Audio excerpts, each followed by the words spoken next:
running up the score. Jerry Napoleonello. This team has been on the clock for 4 months now. Why are we taking this down to the 4-minute mark? You know, you have 10 minutes here. 10 minutes here, but you've had 4 months. The dude's got 1,021 text messages that he hasn't read yet. Did we not notice that? Kevin Donlin. Bryce Harper's a great player. He's very, very talented. Aside from last year, but I blame myself. I'm pretty sure I'm the reason for that with fantasy baseball. That's disgusting. Wow. I can't believe that's real. I mean, again, I'm not. I shouldn't hate. I'm not going to be the kind of person that hates. No, He is doing enough hating for the both of us.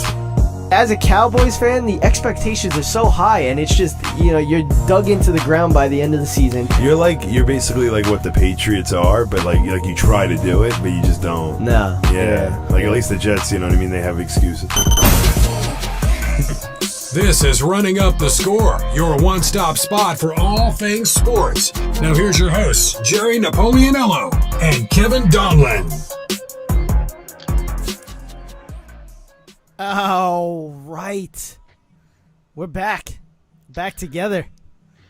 Like I said, the last time... Technically, yeah. The last show that I did it by myself, and I just said, I was hoping that we can get it so that it would just be like, we're on the screen together at least, doing the show together. But I'm glad that we can do it now, especially on this big day. I mean, this is the biggest day that we've had in sports in a very long time. The NFL draft, and it really doesn't have anything to do with playing on the field until later on, obviously. But we got the NFL draft. Running Up the Score, NFL Draft Show, the second annual. We're going to make it a thing, so that's why I said annual. Because we did it last year, and I thought we had a good time doing it. It was fun. Just listen to the intro. And the intro, I think there's two parts of the draft show in our intro. So that shows you right there that, we had a good time. I'm excited for this one. I think one of the reasons why I am excited about this one is because we don't really know. It just a lot of it. We know one thing. We do know that it's going to be all Jerry Jones for the Dallas Cowboys, and it's going to be a fun one to watch. Yeah. He's already talked about it's just going to be him, right? No scouts can contact him? I don't know if that's a true thing. I don't know if that was just one of the beat writers actually just trying to play a joke, and every single sports, site or channel or whatever took it so seriously, and but that scares me a little bit if you think about it. It would scare me too. But Stephen Jones has got to be somewhere. I mean, they're father and son. I would have to guess that they're going to be together. I mean, this is the reason why other teams were complaining that Stephen Jones and Jerry Jones would be would be together. Yeah. But overall, like I said, we don't there's you have the big players. You have Chase Young. You have Jeff Okudah. You got Joe Burrow. Tua. I mean, Tua's got the biggest question mark all together. But there's a lot of things that you just don't know because there's a lot of pro days that didn't happen. The combine was up in the air. And just sports overall since really after the combine, it's just kind of gone downhill from there, and it's been tough for the teams. Of course, it's going to be difficult to prepare for this draft in particular, and it's a big reason as to why it's going to be very, very different from anything like we've seen before. Obviously, I expect there to be some delays and some comedic relief, technical difficulties as the night progresses, but it's going to be quite different, and a lot of these teams are going to go in and they could say they're prepared, but we all know that teams aren't really truly prepared for a draft like this right now. No, they're not. I mean, I think it's cool in one aspect because I mean, this is not something that we've ever seen before. And, we've said this over and over again with sports. This is not something that, not even just sports, but just life itself. We've never been a part of something like this. And everything is, we're all just trying to adapt to what's going on. And right now the NFL has done that, and they're doing a virtual, draft. I mean, right now they're showing the Bengals, draft party on Zoom. So, well, they did say that they're going to make their pick quite quick in this one. I think it's already a known fact that Burrow is going to the Cincinnati Bengals, and really no one's going to get in the way with that, even though Miami was trying desperately to do such that. Oh, absolutely. I mean, they were literally on the verge of, they wanted to grab, I think it was the 3rd overall pick or 5th overall pick, and grab them both, one from the Detroit Lions, without giving up their first rounder, in order to use both to trade to the number 1, which, as you can obviously tell, that's that's them trying to go for it, and they're trying to get their quarterback of the future, and I think Cincinnati's going to beat them to it. Yeah, I mean, I think it's got to happen. What's Roger Goodell saying here? Let's see. You tell me. Let's go. So it looks like they're booing him. Oh, Strahan, come on, let's go. Come on. Strahan's there booing him. I think we're about to get the first draft. Wow, even pick. the virtual boos are good. I figured. Yes, I can hear you from my basement, so keep it coming. Lastly, the best part of the draft is that it restores hope and generates optimism. Because so basically, we're just he's in a basement. He's worth $30 million or something like that. He's getting a year. Here's a pick. NFL draft is officially open. Here we go. The Cincinnati Bengals are on the clock. Sweet, and it is begun, or it has begun. So this is exciting. The first ever virtual. They said they were going to make the pick quite quickly, and I mean, I think it's already probably in, right? I wouldn't be surprised. I think we're seeing that. We're going to see that a lot throughout today because I don't think so. This has been a very unpredictable draft. There's a lot of guys going to different places, and which way a team's going to lean on right now. We do know there's 4 offensive linemen that are going to be no doubt picked in the top 15. Yeah. You got 2 wide receivers, CD Lamb and Judy. You also got the 3 quarterbacks in Tua and obviously Joe Burrow and Herbert, right? Yeah. Yeah. Was he? Well, maybe the guy Love as well. So, and Jordan seeing Love, where these guys were all differently going, it's going to be pretty unique. I don't know, man. Yeah. This is going to be a crazy draft. It's going to be hard to really, because you're not really prepared for it at any point. We had this conversation when we were discussing if we were going to do another draft show, just because this has been insane, of obviously everything that we've been going through. That's, there's no secret in that. But we discussed it. Should we do it? Should we not?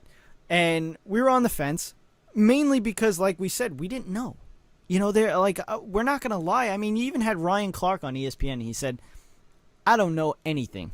He's like, I don't have this guy's number. I don't have this guy's number. No GMs are talking to me. It's, we don't know. We're just going to have to watch the draft, and we're going to find out who goes where, and whatnot. And there's no speculation right There's now. none. I mean, we started getting the rumors the last day and a half, I guess you could say. Yeah, that whole Miami trying to grab the 2 picks and move up to number 1, I mean, that was all speculation. But exactly. Obviously, there really wasn't much success with it, and there really hasn't been a chance to do too much talking amongst these teams right now. So it's I'm pretty sure a lot of these teams are going to stay put where they are and make the best possible pick they can. Yeah, exactly. So, but again, I've seen guys going everywhere. So, and every draft, I mean, the Jets pick 11.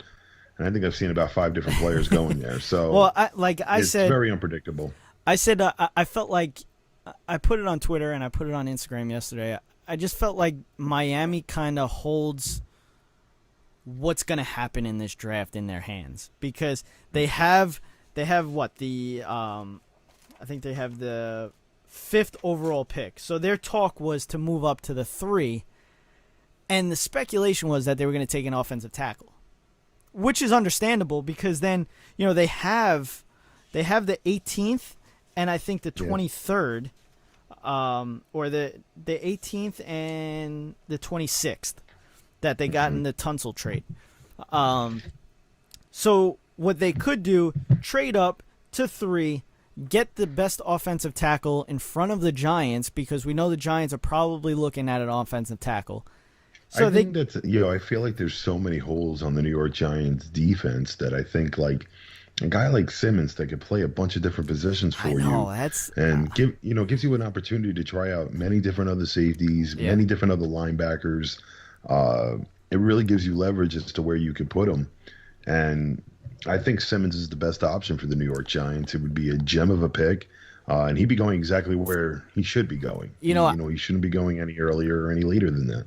I thought the same thing, and this kind of goes back to, when the Giants took Saquon Barkley. We were saying, you know what?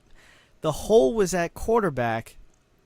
They could take a quarterback here, or you take Saquon Barkley. What are you going to go? Are you going to go with the sexy pick, or are you going to go with the position of need? Obviously, linebacker is what they need. Linebacker is a desperate need for them, but offensive line is also a desperate need for them. So the Giants are kind of like the Giants. I felt are in a good spot that they can stay at 4, get an offensive tackle, the best offensive tackle in the draft, or the second best offensive tackle, depending on what Miami does. Right now, or they could take Isaiah Simmons. For guys that they're all great players, all 4 offensive linemen. I really don't think you can miss with any of them. So, me personally, as a Jet fan picking at 11, I need one of those 4 to be there at 11. Any of the 4. Yeah. And I'll be okay, and I'll be happy with it. And it's it'll make my team better going into the next year. Absolutely.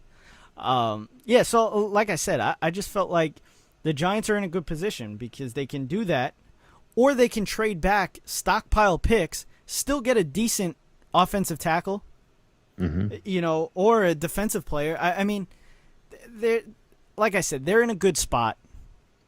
It's very hard for them to screw this up. It is very hard, even though Giant fans feel that Gettleman will find a way to screw it up. It's, I just feel like you can't. Miami, if they trade up to the 3, they take the offensive tackle, the number 1 offensive tackle.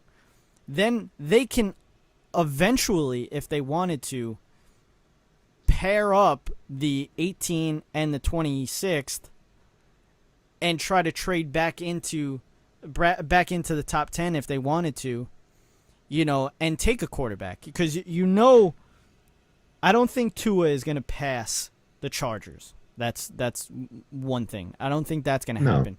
But you could still go after Herbert, and I think, and we had the speculation that Miami, for a while now, may have liked Herbert more than they like Tua Tagovailoa.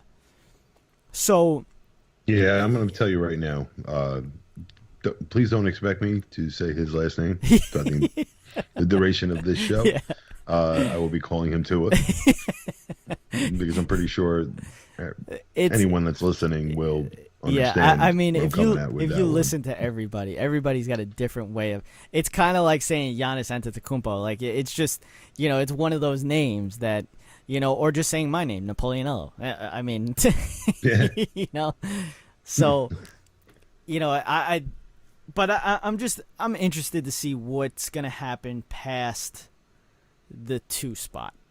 We had the speculation that, the Redskins or, Atlanta was trying to trade to the number 2 spot to take Chase Young. If the Redskins were to pass number 2 off and pass up on Chase Young, the Redskins might be dumber than I actually thought they are, to be totally honest with you. No. And yes, I know I'm a Cowboys fan, and I'm, I am rooting for the Cowboys. I hope the Cowboys do well in this. So if you are listening to this, you see a shirt. You're not calling the Cowboys for the rest of this. Just say Jerry Jones. Well, that's, it'll be a lot funnier. Can you please do that? I will. I don't want people to tune into us and see me in a Cowboys shirt and say, "Oh, I'm not going to listen to this because it's going to be all about the Cowboys." I almost did not wear don't a worry. Cowboys. I'll make sure that doesn't happen. I'm wearing just like a little hoodie. And, yeah, exactly. I'll make sure that doesn't happen. So, the pick is in right now for Cincinnati. It is in. Obviously, it's well speculated as to who this is. Now, my TV might be a little later than yours. That's perfect. I love to hear that. That's going to even be funnier, like as we go along with the show. Yeah. No, I have DirecTV, so the dish, the satellite is usually a little off from Optimum or whatever. I would take the trade off. You have the NFL ticket. Yeah, touche. Yeah, it is pretty amazing, I will say. It was a terrible contract signed by the NFL a long time ago. Yeah. Well, Joe Burrow already has the Bengals hat in his hand. Here we go. Pick is in. We'll listen to Roger Goodell call the pick. Here we go. With the first pick in the 2020 draft, the Cincinnati Bengals select Joe Burrow, quarterback, LSU. Well, there we go. We have it right there. And there you see Joe Burrow. Can't say I'm pretty surprised with this. I feel like this has been an ongoing thing in the NFL draft for the past 3 or 4 years. The number one pick being quite clear. Yeah, I mean, how could it not be? I mean, really, if we think about it, it's from the end of the season, we know that this team is on the clock. So it's just it would be stupid not to take Joe Burrow. And the crazy thing is, until the playoff run and towards the end of the season, Joe Burrow was, he was up there, but he wasn't sure cut number one. They were still a little bit on the fence. Then he had the playoff run and everybody was like, all right, this guy is clear cut number one. Yeah. And the Bengals would be idiots not to take him. Because before the season started, Justin Herbert was up there. Tua obviously was up there before his injury. So the season that Joe Burrow had, the career that he had in college, I mean, the Cincinnati Bengals are getting a good quarterback. And we have the NFL Prospects big board of top 100 players. I'm going to give the description of what they're saying and a comparison of the player with an NFL player. With Joe Burrow, he's 6'3", 221. Burrow has mental and physical toughness along with the classic swagger teams want from an on-field leader, and it translated to the ultimate college championship success. He has the arm to drop the ball anywhere and the athleticism to extend plays too. His comparison is Tony Romo, although Tony Romo has a better arm. That was the one thing that people were a little down on Joe Burrow. He has a good arm, but he doesn't have a great arm. Yeah. So, well, I heard that was a big thing they were talking about even with Love. They said he's the best thrower in the draft. And, you to throw that kind of credit like that to the player that's supposed to be going 15th overall, as opposed to the guy who's going number 1 or even 2, who could potentially be going as high as 3. So, it just shows that these quarterbacks, they sometimes do get overvalued based on what a team needs. And there's no doubt of what the Cincinnati Bengals need. And, they need help at the quarterback position right now. And, Miami in the same boat. It's a big reason why these teams lacked success last year. And, as, we go into the, 2020, 2021 season, we're going to see what Burrow's all about. I mean, that division, aside from being, taking on Lamar Jackson, it's pretty open. Yeah. Ben Roethlisberger will be returning. We'll see how many weeks he could play this year, especially with an off season where he's not really, he's not probably doing the same training regimen. Who knows? He might.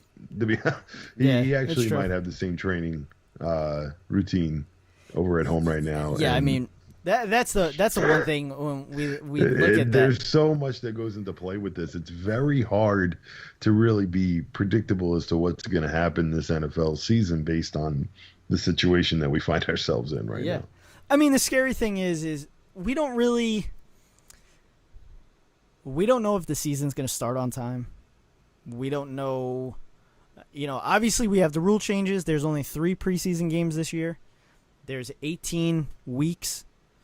It's interesting. Like, I wouldn't say it's interesting because this is kind of scary, but who knows when sports comes back? I mean, we're hearing now, like, the CDC director saying that the next wave of this COVID-19 is going to be worse, and they're saying that it's going to be the fall/winter, which is scary. So it's unheard of. Nobody's seen it before, at least in this lifetime, in this generation, the generation before us, and possibly the generation before them, since the Great Depression, the Spanish flu. I mean, this is unheard of. I mean, I've been in my house for over a month now without moving. It's scary. It's crazy. It's boring. It's annoying. With things, and I said this in the last show that I did by myself. I said, it's a lot different. Sports has always been that crutch for people, whether something's going wrong in their life or, we had September 11th. Everybody turned to sports. I mean, one of the best, things to ever see in sports was how sports kind of picked us up after September 11th. The Mets, the Yankees made it to to the World Series that year, obviously losing a heartbreaker, but it was that push that everybody kind of needed. And that's the scary thing about this, is that we can't have that sport. Like, we don't have sports. And there's nothing to watch. Thankfully they started the Last Dance, the Michael Jordan documentary on ESPN, the 30 for 30, earlier than they were expecting to, just because I mean, we needed something. We needed some kind of sports other than the draft. We needed that. And I mean, the first 2 episodes was amazing. I mean, I know it has nothing to do with the NFL draft. No, but, of course, but obviously we have time to spend right now. We're on the second pick of the draft. Actually, the Redskins are on the clock. The pick is in, though. As far as the Michael Jordan documentary, it was amazing. Yeah. It was really good. Michael Jordan, I got a chance to watch Michael Jordan growing up. It's a big reason why I played basketball growing up, being able to watch someone like that and what he did for the game of basketball as a whole. It's really inspiring. It's amazing to see this side of him, but it doesn't change what he did. We're all different. Everyone's got their own perspective and how they're gonna, be day in and day out. And Michael Jordan had the mindset where, I'm the man. Yeah.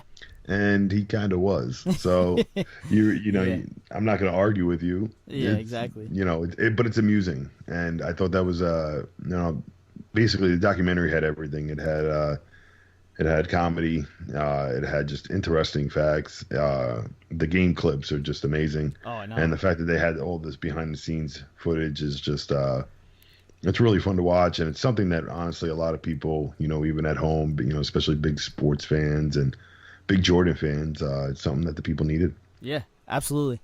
The pick is in with the Redskins, and I'll play the pick here. Yes, pretty clear. With the second pick in the 2020 NFL Draft, the Washington Redskins select Chase Young, defensive end, Ohio State. Shocker. Well, I mean, I think at this point, this is where the draft picks start becoming surprising. So now we start getting the the good part of the draft. These two picks were pretty predictable. Chase Young is, an incredible player. Yeah. He's going to be the other quarterbacks in the NFC East are in for a rude awakening. Easy there, pal. There's no doubt, you can't dodge the fact that this kid was no doubt the best player in the draft. Yeah. That's my opinion. The quarterback position has always mystified me when it comes to football, especially for the draft. But as far as, what you're getting out of Chase Young, you're getting a great pass rusher and, a guy that's going to give you every down. And that's what you use top 5 picks on, man. You need guys that are going to sit there and be difference makers and, maybe right out of the gate, maybe not. But at some point, this kid will be a name that you'll be hearing during Washington Redskin broadcast. Absolutely. He's an absolute beast. Let's be serious. And the board that I have, the top 100 players, he's number 1. And he's an edge rusher from Ohio State, 6'4", 264. He combines elite athleticism with tremendous instincts to get to the quarterback, which he proved with 16.5 sacks in only 12 games during his final season in Columbus. He will be a game-changing disruptor in any NFL scheme. His comparison is Julius Peppers. Oh. And the board that I have. You see what I'm doing right here? Yeah. I'm trying to do the same thing. No, I had a thing on Twitter and it literally popped up and it was just our show. Again, this for people that are tuning in, this is different from our regular show. It's not gonna be as scripted as ours is, and I'm not gonna say like ours is scripted. We just have checkpoints of what we're gonna talk about. This is just gonna be a conversation kind of thing, reaction type of show, just like we did last year, discussing the picks, talking about other stuff in between the picks, basically like you would do at somebody's house. You just gotta be careful with some of the things we say, because last year, I think this kid laughed for about 3 picks on the Danny Jones. Yeah. But who was laughing at the end of that? That was bad. I told you we didn't know enough about him. He's pretty good. He's not bad. He's not bad. I'll tell you, though, it makes you wonder, though. If the Giants would have just held with Eli Manning, the options they have on the table right now, a lot could have changed if the Danny Jones pick was never made. And, I know. Again, we'll see what happens. This is what makes the draft so much fun. And obviously, with everything going on around us, again, we're not sure if we're going to get to see football, especially live. I'm not sure if they're going to be able to have fans starting, but who knows?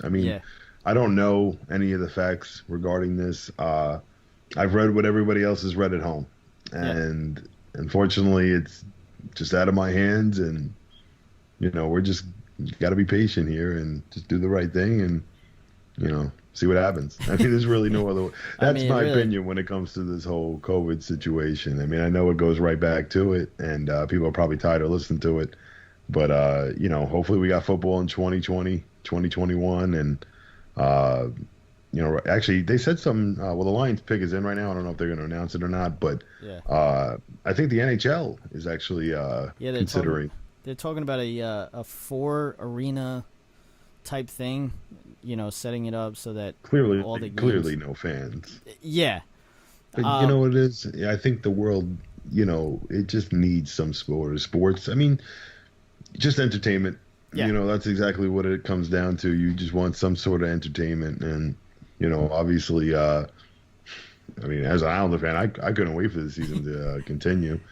I'm kidding. We were playing terrible right before this whole thing happened, but who knows? It's tough. NHL's a very difficult sport to get right back into it. Yeah.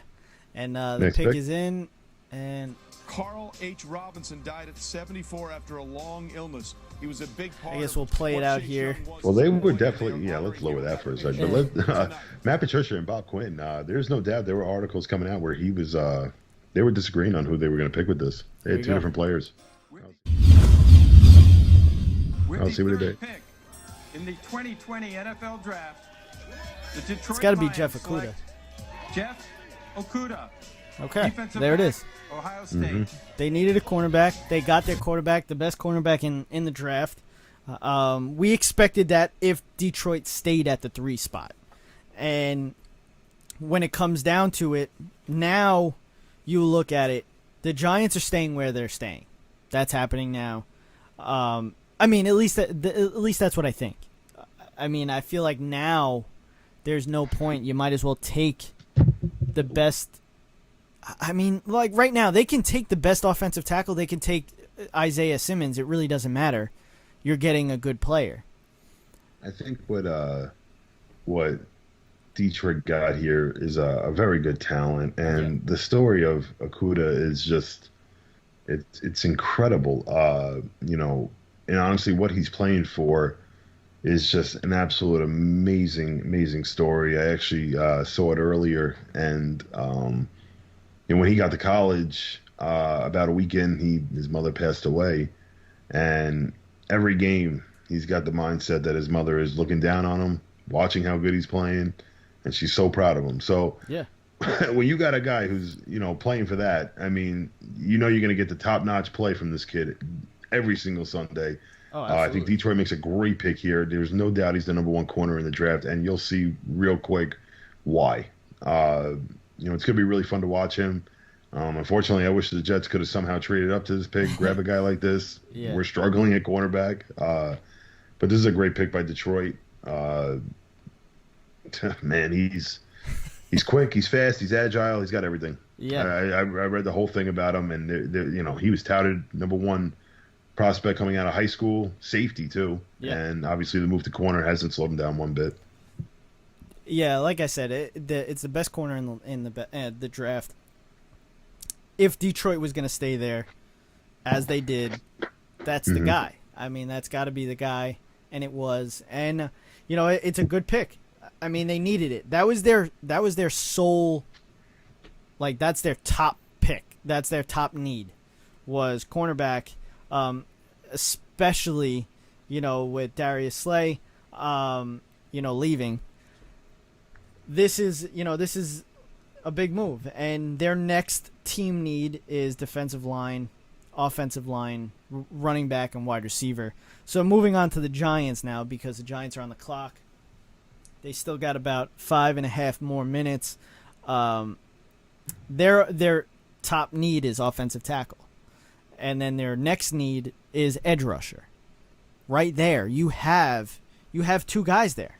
You have Isaiah Simmons. If you want to take the best available, you take Isaiah Simmons from Clemson. If you want to go with offensive tackle, you probably go with Jedrek Wills from Alabama. Or you can go with Tristan Wirfs. A lot of people are up in the air about. Well, that's where it comes Becton. down to. Right now, the needs for the Giants are offensive line. They have a lot of needs. Saquon Barkley, I think, has been unbelievable, but obviously their defense is a big reason as to why they weren't successful last year, and it really just depends. I mean, again, this is where the draft comes into play, and there's a lot of unpredictable situations, and one being is that. Yes, you get a chance to talk to this gentleman, but you want to know if he's going to be a leader. And, sometimes that's hard to judge, especially with everything being limited in the past couple of weeks. Right now, what the Giants need is a leader on defense, a vocal leader or just a non-vocal leader, just a leader of some sort. And can Simmons do that? I actually absolutely think he can. He is so versatile. He can play so many different positions that it becomes like a wild card for your team. Yeah. He's in the huddle. You don't know where he's going to line up. Therefore, it's very, very difficult to prepare for somebody like that. Obviously, it takes a lot of game film study, so a lot has to come from Simmons. But part of being a leader is knowing that playbook like the back of your hand. Absolutely. So, like we said, Giants are on the clock. Still no pick is in. They could be fielding deals here. I will get my Twitter up in a second. I'm trying to, post the show so people can tune in. But, so far, the draft has gone what we expected. Now, this is the area. This is basically when we were talking about it. This is where it turns upside down. What's going to happen? I mean, we can go with, the Giants, You know, it's tough because the Giants can go right now and they could take Isaiah Simmons, and Miami never even had to move if they wanted to. Like they wanted to. They'll get their offensive tackle. Was that a remix right there? Yeah. What was that? I mean, if they want to take, tackle, it's tough. I mean, Miami's up in the air because it's incredible. There's 2 minutes left. Giants are still on the clock. Yeah. No pick is in right now. So, you might be right about these offers being fielded right now. Yeah. I think the best move for the Giants would be to trade back, see if they can get an opportunity at one of these offensive tackles. Yeah. And the team that's in desperate need. But if you're going to make this pick at number 4, it has to be Simmons. That's how I feel. I think a player like that is a great opportunity to get a leader. And, it's just a can't-miss play. Yeah, I mean... But I understand the trading back, another team being able to grab a player like Simmons, and then you can still get your guy, the offensive lineman that you're looking for, and get some assets in the process. The problem that, like we said with the Giants, is, there's still a minute and 45. They still don't have their pick in. But the problem that the Giants have is that they have so many other needs. So say, obviously you can take the sexy pick right now, and that's Isaiah Simmons. Yes, you do need an edge rusher. That's, we know that. But you have, if you were to stockpile picks for the 4th pick, you're going to get a decent amount. You're most likely going to get a decent amount. You should get a decent amount. If you don't, then you should be fired. But you get a decent amount, and then you're getting still, first-round talent at different positions. I think they can get 2 first-round picks here, whether it be this year and next year, or even a team that has 2 first-round picks this year. There's a bunch of teams that have 2 first-round picks this yeyear. Miami has 3. Being one of them. Yeah. So, and Oakland has, discussed trying to move up in the top 5. Yeah, but obviously, again, the trading right now is going to be just so difficult. On the basis that they just showed Beckham when he hit the net into his own face. That was really funny. I'm so glad I saw that. But no, the Raiders, it's just going to be tough to make trade calls right now, I think, for every team. The Giants the pick is in for the New York Giants. But yeah, as far as trading from a lot of team standpoints, it's going to just be so difficult. Oh, I know. To pull off trades right now because there's so many representatives that have to be spoken to. And these teams just don't have enough time to pull the trigger on things like that right now. That could be a very, very difficult task. Yeah, I know. Making any kind of trade tonight.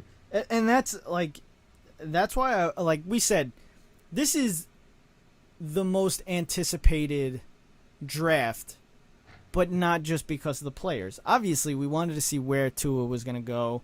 We want to see where, obviously we knew where Joe Burrow was going to go. We wanted to see what was going to happen with Chase Young. We want to see all these players, go to the teams. But it was most anticipated because, we haven't had sports. This is that one sporting event that we've had in over a month.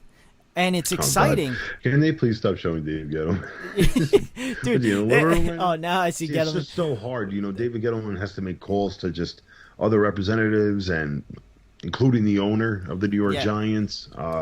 There's just too much that goes into play, to make any kind of trade in the first round right now. I mean, I'd honestly be very surprised. Yeah, and it was funny because they showed, obviously, all these GMs and everything. I'll tell you right after the pick. The pick is in. Likes to call the hog mollies, the big guys up front. Isaiah Simmons is still there. Dabo Swinney has called him a beautiful football player. What will the Giants do? The pick is in. Let's go to the commish.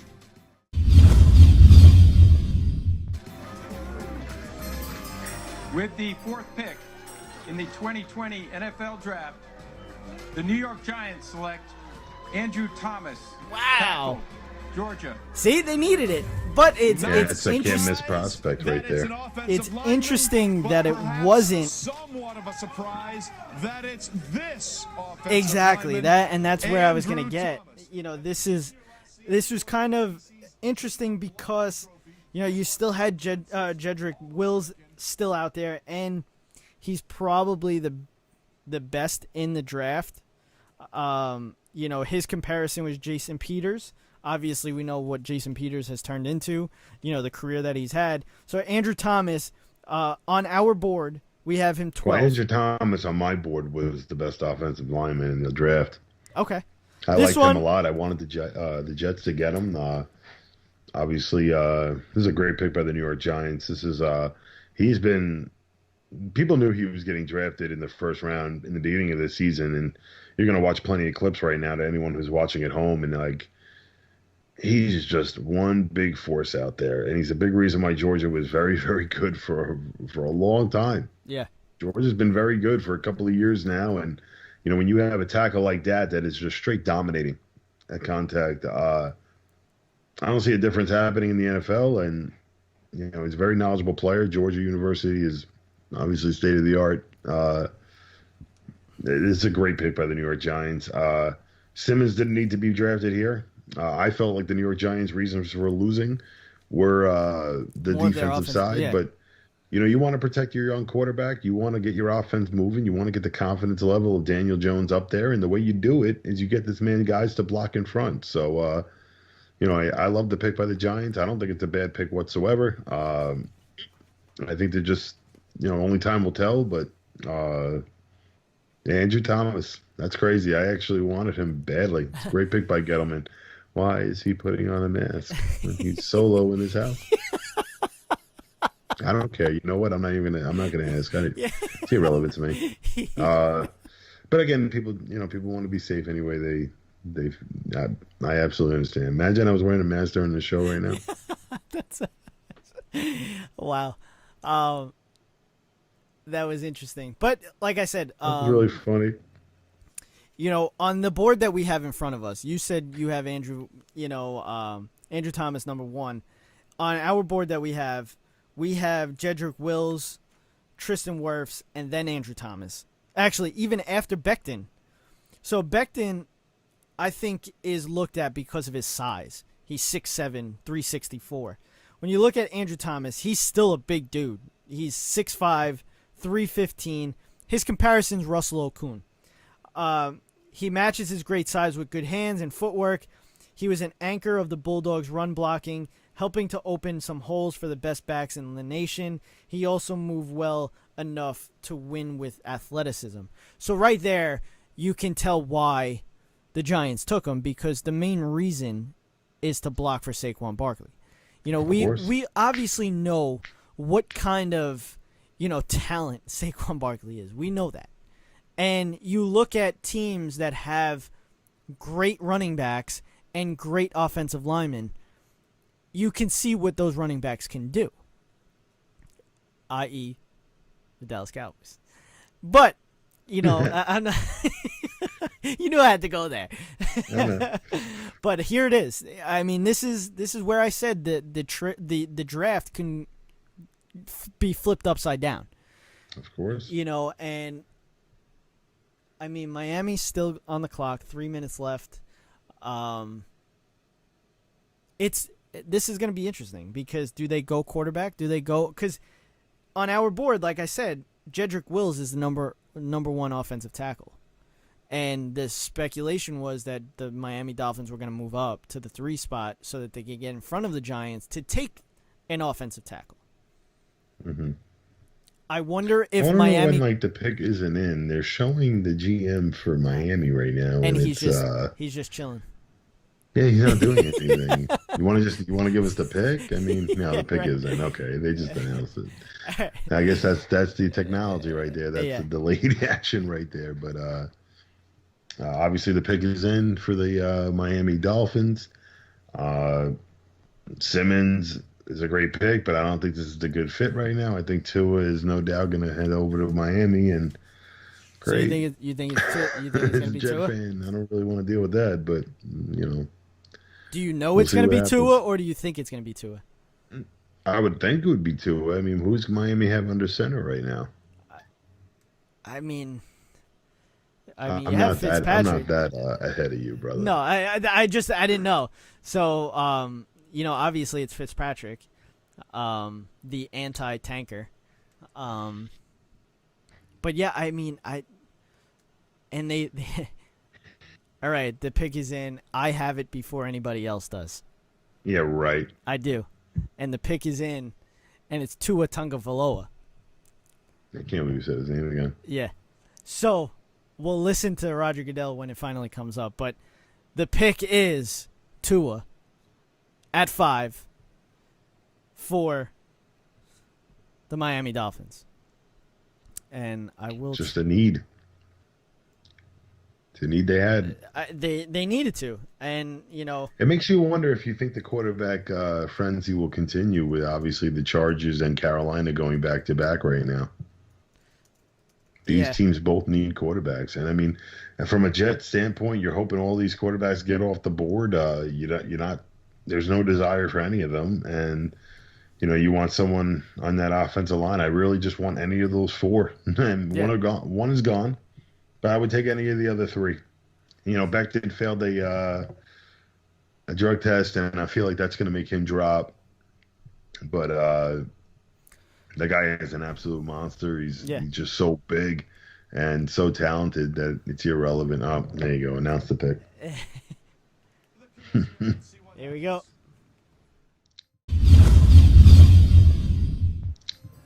With the 5th pick in the 2020 NFL Draft, the Miami Dolphins select Tua Tagovailoa, quarterback, Alabama. So there it is. I'm interested to see what the Chargers do now because obviously they were in on Tua. They wanted Tua. This is serious what I'm watching on the television right now? This guy's been hurt so many times. Oh, different things. Yeah. I mean, obviously the last one was being the worst, being his, hip fracture or dislocation of his hip. He's definitely got a list of it, and that was the talk. I mean, that was why Tua even dropped to 5 because of his injuries. The comparison that everybody throws around is he's a lefty Drew Brees. They think he's the best thrower in the draft, which, I mean, you can tell by just watching him. The guy's insane, and you understand.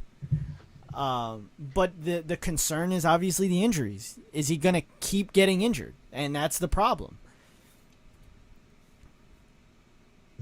My turn? Yeah, absolutely your turn. Obviously, I wasn't aware of these previous other injuries. I know he had been out with an injury, and hence why he dropped. I knew that injury was very serious. I didn't realize that there was a bunch of other things going on. So he's obviously this is probably the best time to quarantine for him right now. I mean, the best thing for him to do is not to even move for a couple of weeks and let the body heal. It's a great pick by Miami. They need a quarterback. Clearly, their team was garbage last year, with all due respect. Actually, there's no respect right there. I'm a Jet fan. But, yeah, they weren't a good team. Obviously, they were concerned even on their part with Tua. Hence why they were looking to go get Joe Burrow. The concerns are there for injuries, but the talent is there as well. Like you said, he's the best thrower in the draft, and I agree with you. It's a great pick. There's really no other way to put it. They got what they needed, and the need was quarterback, obviously, after the season they had. And now it'll be interesting as we move forward because the Chargers are now up. They need a quarterback. Followed by Carolina, and both these teams are in dire needs for a quarterback. Yeah, I don't think Carolina is, or at least they feel as they don't really need a quarterback because of Teddy Bridgewater. But when you look I think you still need to try and so do have I. a backup plan for so do that. I know. But Tua, it can't hurt, and the value would be there a year later as well. Yeah, absolutely. Especially if the player didn't take the field. Yeah. Tua is accurate, mobile, deep throwing quarterback. To shuffle his feet to create throwing lanes and extend plays puts him in the category of Drew Brees and Russell Wilson in having the mental makeup. I heard that. Makeup and build to overcome concerns about his height. And even the comparison that I have here from Roto World is Steve Young. So every quarterback that is compared, him with, has been great quarterbacks. And the only thing is, I think a lot of these comparisons come because of his height. I mean, if you really think about it, Drew Brees short, Russell Wilson short, Steve Young was kind of short. So there it is. Look, comparison, Steve Young. So it was a good pick. I like the pick. I mean, obviously the concern is the injury, but you got to do it. You need it. And they took it. So now we'll see if they even think about trading up again.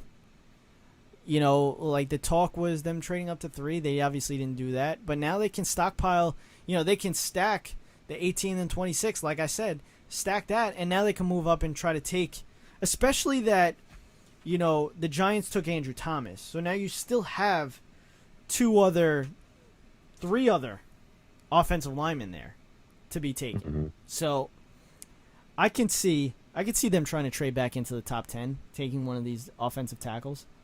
Why not? They have the value. Yeah. And they have the assets to do it. So, but I think it's pretty not logical to, terrible way of wording that, but it's not logical at all to, I would say, try to grab a whole bunch on a year that doesn't seem too promising. What'd you do? Oh, dropped my iPad. Oh, God. Crack? No. All right, good. Chargers pick is in already. Very close to announcing it right now. Top 5 going the way that most people expected. Yeah, well, this is how we expected it before all the speculation came about with all the trades. So, this is, most mock drafts went this way, other than maybe Andrew Thomas, but the position was there for the Giants. So we're looking at the pick in here. I'm waiting to see when Roger Goodell comes up. Why they always show this? No one cares about Aaron Rodgers. How about Brady Quinn or Geno Smith? Do you care about either one of them? Because that followed. I actually, it's funny they mentioned Geno Smith right now, and it was really funny. There was an article that we never got a chance to talk about. Obviously, with the quarantine and everything, and Rex Ryan had made statements about Geno Smith in regards to Bill Belichick, as if Bill Belichick, if he would have had someone like Geno Smith, he wouldn't have won. Yeah. And Geno's response was so mature, and just shows how much he grew as a person. It's incredible to watch, and he was so mature about the matter, and just he's like, I can't keep my name out of some people's mouths, yeah. And obviously, no reason for someone like Rex Ryan to say something like that. I think maybe he was trying to spark something, but of course, with all due respect, Rex, my mind was elsewhere about 2 weeks ago. Did not care. But anything you have to say about Geno Smith, Bill Belichick, or any of them, unfortunately, I think all of our minds were elsewhere regarding everything going on in the world. But just no reason to do something like that. I don't know if you were trying to get ratings. You're not going to get that higher ratings whether you like it or not on ESPN. Yeah. But it was just not the right thing to do. And I think Geno handled it unbelievably, and it just shows how much he grew as a person. Well, we have I have the pick for the Chargers, and it's Justin Herbert. 6. Wow.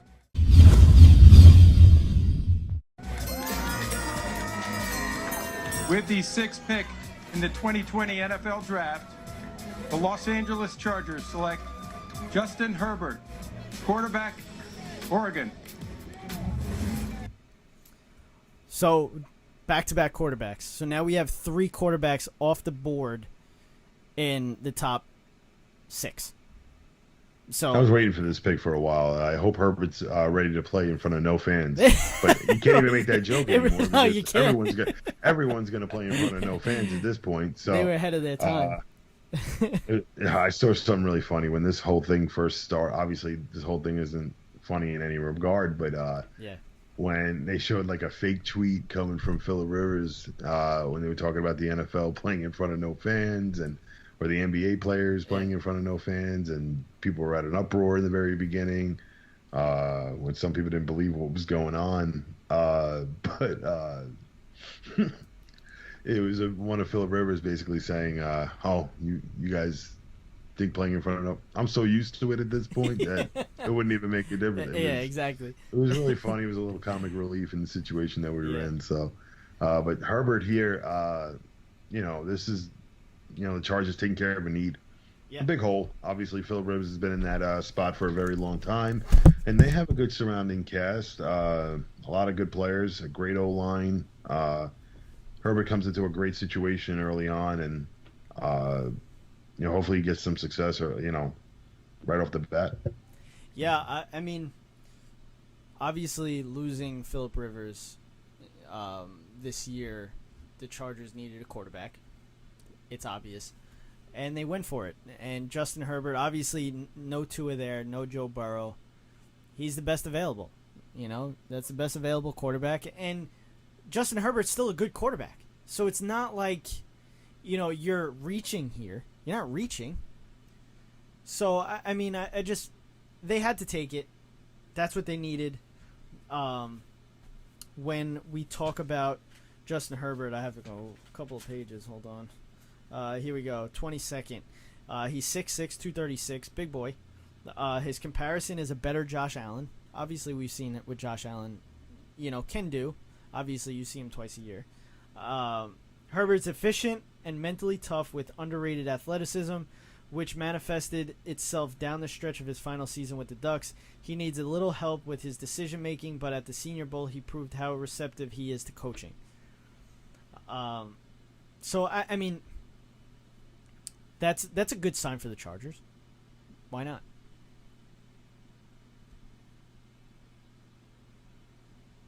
You're muted there, buddy. I'm muted. There Can you hear go. me? All right. Okay. Well, I've had the iPad fall on me. Can we talk for a second about when Tua was just drafted before? His family didn't seem too excited about that. Yeah, they really didn't show much enthusiasm. Other than him having his headphones on and everything. Extremely humble people. That's probably the best way I could put it. Absolutely.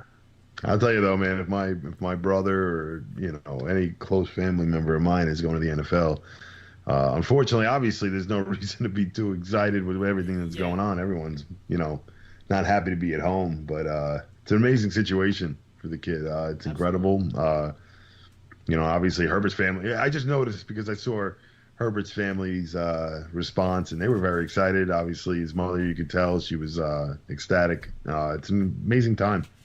It's a once in a lifetime, thing to happen, to have someone close to you, getting an opportunity to play professional sports and, taking this moment right here to congratulate all these players that have gotten drafted early on. And who's up next now? Oh, the Panthers. And the pick is already in. Yes, and I have it. This is probably going to be no doubt Simmons. It almost has to be. It's not. Oh, wow. Who is it? Derrick Brown, defensive tackle, Auburn. He's a good player, too. Actually, it was funny. Detroit was talking about that was the pick that Matt Patricia wanted to do with the 3rd overall pick, and the owner wanted Okudua. So we'll see who won that one. Well, I mean, they needed a cornerback pretty desperately. I think everybody needs a cornerback. Every team in the NFL needs a cornerback. You always need a cornerback. It's kind of scary, yeah. If you're going to be the best one in the draft and you're going to have a top 3 pick, you better use it on it. Yeah.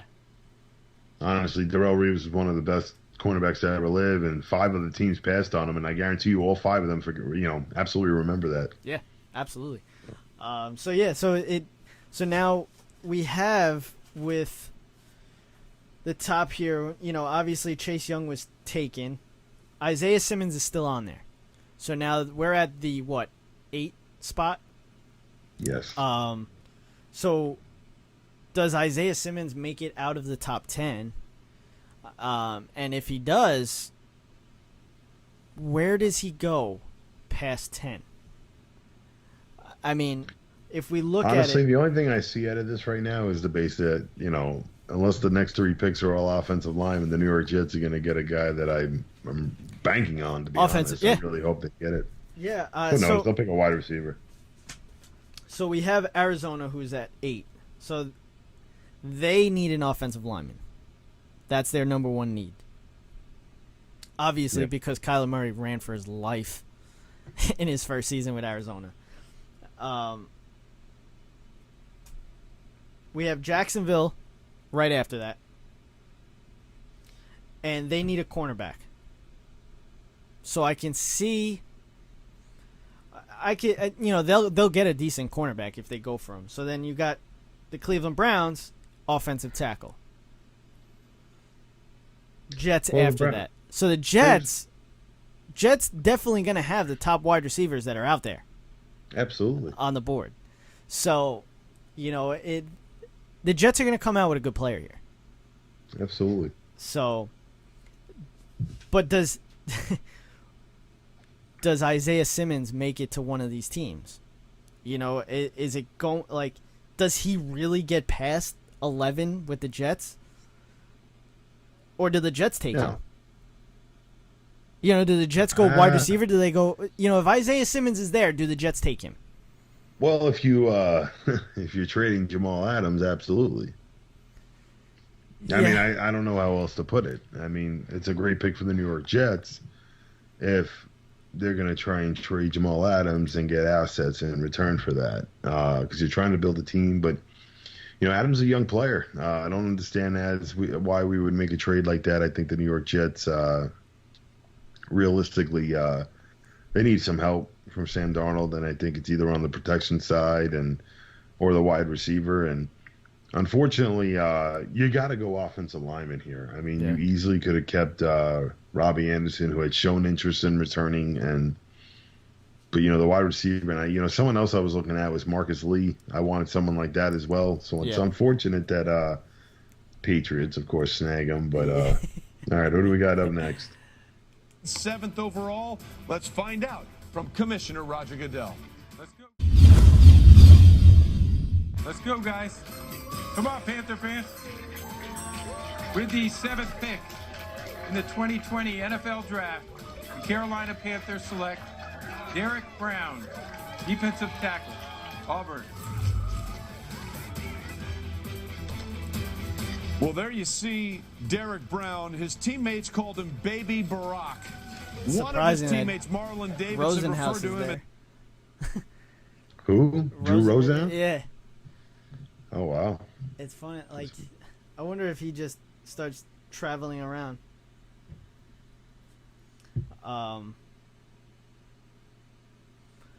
So we got on the clock Arizona now. So Arizona, as we said, their number one need is offensive line, but edge rusher is there too. So Isaiah Simmons is up, for here too. It's just surprising to me that Isaiah Simmons, who, on our board right here that we have, is the number 2 player behind Chase Young. So, the fact that he made it to 8 is surprising.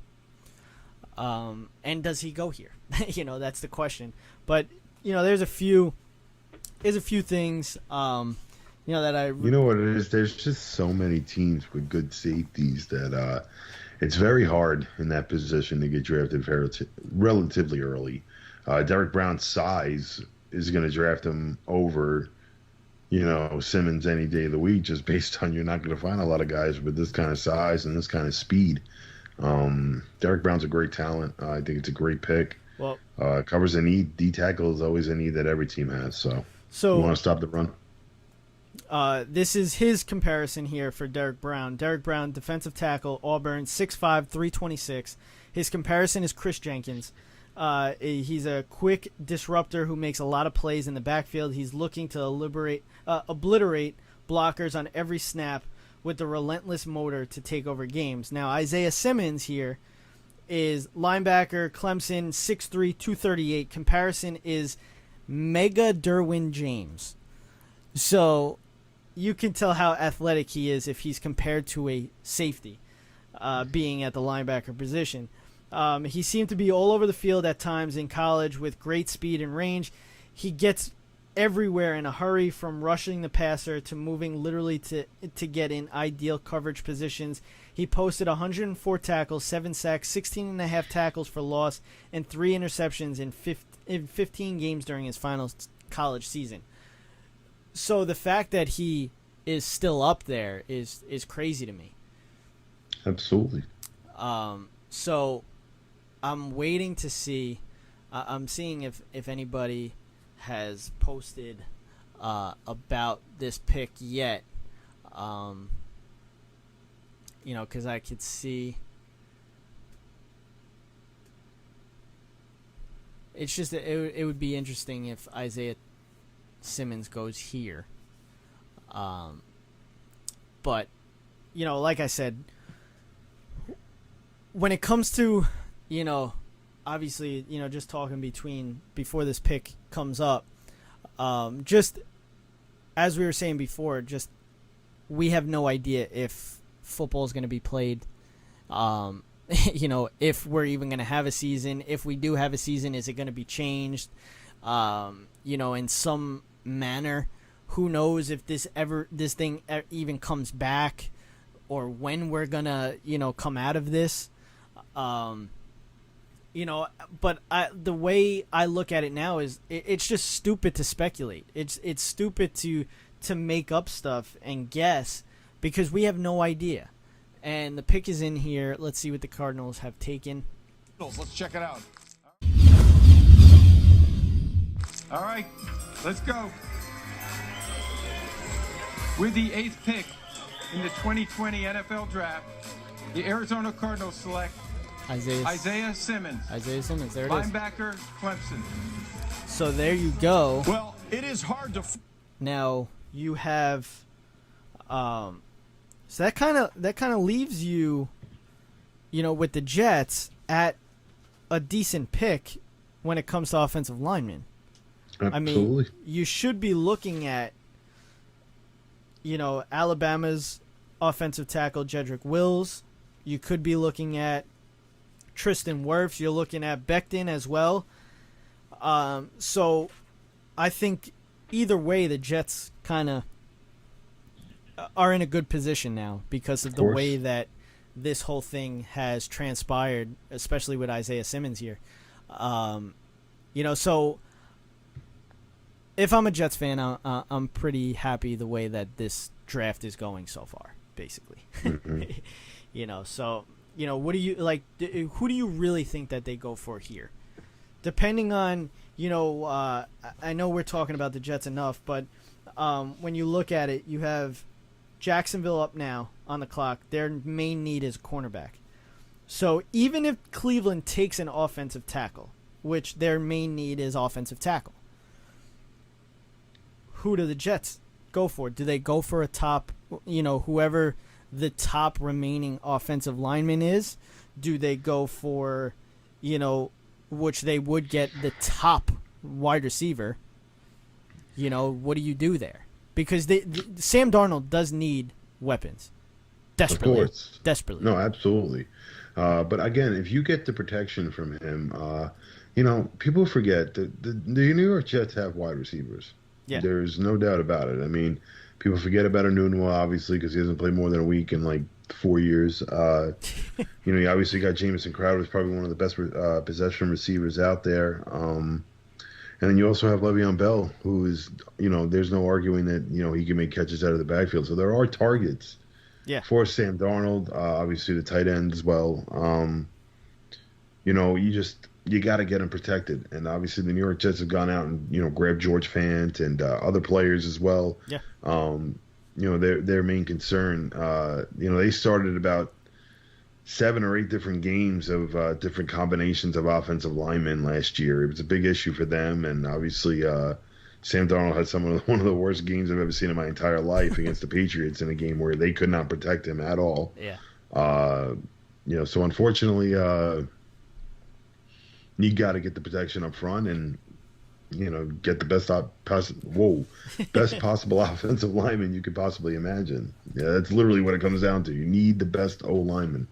It really you're not sure who Cleveland's going to take right now. I'd prefer to get Wills really badly. I honestly don't understand how this guy Simmons dropped as far as he did. Yeah. It's just he gives you so many chances at grabbing a player of different positions, and you can't predict where he's going to line up out of the huddle, so you can't really prepare for him. Yeah, the Jaguars pick is in. I'm waiting to see if I see it before they actually call it out. But I can see C.J. Henderson being the cornerback of need here for Jacksonville. I'm interested to see just because I want to see what happens with the Jets pick. The Browns are in a good position to get an offensive lineman that they need. I'll probably be able to hang around for the Jet pick, and that'll probably be that'll have to be it for me. I'm sorry. Yeah. I know I'm still a working man out there. Oh, I hear you. I hear you. I have to be able to see what the Jets do, and thank God the Jets had the 11th overall pick, and I can got to get some sleep. I'm up at the crack of dawn these days. The pick is in, and they did take C.J. Henderson, so that leaves the Jets with a very good pick. When it comes to a position of need. So now we have to speculate about the Cleveland Browns. Cleveland Browns, as I said, their number one need is offensive tackle. So, yes. Who's other than Andrew Thomas, who was your number one, out of now, like who we have left? So that's Jedrek, Wills. Personally, I think it's Jedrek. Wills, without a doubt. I just think he played better competition coming from Alabama. Obviously. So if you're performing well at Alabama, you're performing well against the top players in the nation. So, touche. And that's exactly what the NFL's full of them. So, would probably most likely go Wills. But again, Wirfs is a very big guy as well, and the hype was up on him. He's got a great personality. Again, I think we're safe with either one, but who knows? No one mile out, the Jets going to draft a wide receiver right here. I mean, and who knows? I mean, if they grab the best possible wide receiver, it's not the worst thing ever. It's not. I mean, when you look at wide receivers now, you're looking at CeeDee Lamb, you're looking at Jerry Judy, Henry Ruggs. These guys, when you come to comparisons for them, CeeDee Lamb's comparison is DeAndre Hopkins. Jerry Judy's comparison is Odell Beckham, and Henry Ruggs' comparison is Tyreek Hill. So, when you're talking about the Jets, and definitely a position of need is wide receiver, you're looking at good wide receivers left. So, it's going to be interesting, especially being in the New York area, how usually Jets picks usually get booed. No matter what. Yeah. Well, there'll still be fans there. I guess they picked a select few, but they're probably going to be not obnoxious. That's probably the best way to put it. I mean, I just feel like they're in a good position. And I said the Giants were in a good position at their spot. They took a very good offensive lineman. Right now it's up in the air when it comes to anything else. And as I said, Jets, they have a lot of options, and you just hope that they don't screw it up. Absolutely. So as I said before the pick last time was that, why are we going to speculate on when this is going to come back? We just have to wait and see, really. And so far, it's tough no matter what. For anybody, this has been tough not having sports. That's one of the toughest things. It's entertainment. It's people are dying to be entertained, and a lot of people are bored at home right now. And obviously, this is hopefully a short sacrifice that has to be made for a couple of weeks, and we can get right back to normal. And obviously, there are bigger issues out there than sports. People obviously losing jobs. Yeah. It's a struggle for a lot of people right now to try to just hang on with the current situation, and I just hope that everything can go back to normal sooner rather than later. And you really want to put the pick up, don't you? You already announced. Jacksonville Jaguars select C.J. Henderson, defensive back, Florida. I just want people to get the Yeah, the 100% making sure you don't lie. I respect it. Exactly. I respect it. Absolutely. And I'm tweeting these out too. And I said that I wasn't going to, but when I do see them, I try to tweet them out. Cleveland Browns are on the clock, and we've already speculated enough, so we're not even going to talk much about it until the pick is in. So have you checked out any of the new uniforms so far? I'll be honest, I don't care. Yeah. With all due respect, it's just not a concern of mine. I know. I hear you on that. Listen, like any of them are the Jets, and that's who I root for. So no, none of these teams in New Jersey's are a concern of mine. Yeah, I hear you on that. Definitely. My issue is Nike's coming out with all these different jerseys for different teams. I feel like it's gonna hurt Nike. Why would somebody go out and spend the amount of money that authentic jerseys are? And, or just jerseys overall. You could get the ironed-on ones that look like crap, but you're still spending $80 on them. And these are not the best of times when it comes to money for anybody. It's not just, the rich, the poor. It's just not a good time for anybody. And I find it I find it weird that they're okay with doing this. I feel like it's just a bad business, really. But I mean, they seem. The Chargers jerseys was amazing. They were really nice. I will say that I did like the Buccaneers. The Buccaneers was nice. The Browns, they went back to their old looking jerseys. They're nice. The Patriots one was nice as well. I mean, they're nice, but I mean, Atlanta's. Some of them were okay, some of them weren't. I mean, they're coming out with 8 jerseys, so per team. But also we had a trade. Talking about the Patriots, we had a trade. Gronkowski is coming out of retirement and going to join Tom Brady in Tampa Bay. So you don't have to deal with it. Only the Patriots can find a way to take a player that is of no use to them and find a way to get into the 4th round. So no surprise there. Tampa Bay gets a great talent, obviously, to go with Tom Brady. It's going to be quite interesting. In regards to Tom Brady being in Tampa Bay, there's no doubt in my mind that Giselle had everything to do with that. There's actually articles that came out where she wanted him to just do fatherly things, and it's understandable. Just be around. Take the kids to school, and obviously with the way the New England Patriots operate, it's a strict schedule and can't be late. We are so happy to see that you're home It's and worse. doing well. We're very proud to support you and St. Jude in the fight to end childhood cancer, and we're all in your corner, Fletcher. Go get them. So I have the Browns pick.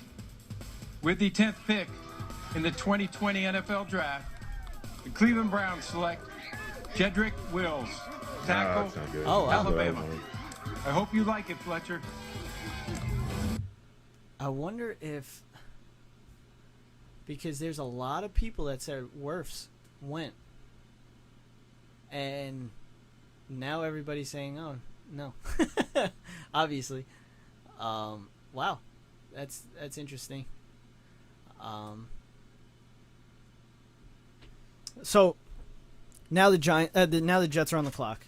Okay, so now we, when we're looking at it, Jedrek Wills is off the board now. So Tristan Wirfs is there. Do you take Tristan Wirfs? Yeah, absolutely. You think so? All right. We'll see. I just want the best offensive lineman. Yeah. I mean, it's understandable. I'll take Becton too. I mean, he's an animal too. I actually thought all 4 of them are going to make impacts right off the bat.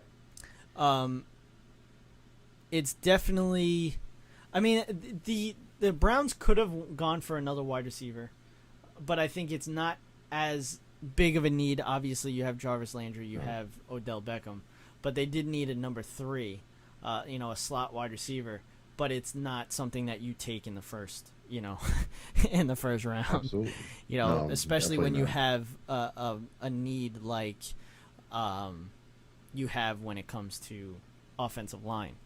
But I'm interested to see what the Jets do here. But, going back to, the whole Buccaneers thing and just, everything that was going on with Tom Brady moving over to Tampa Bay.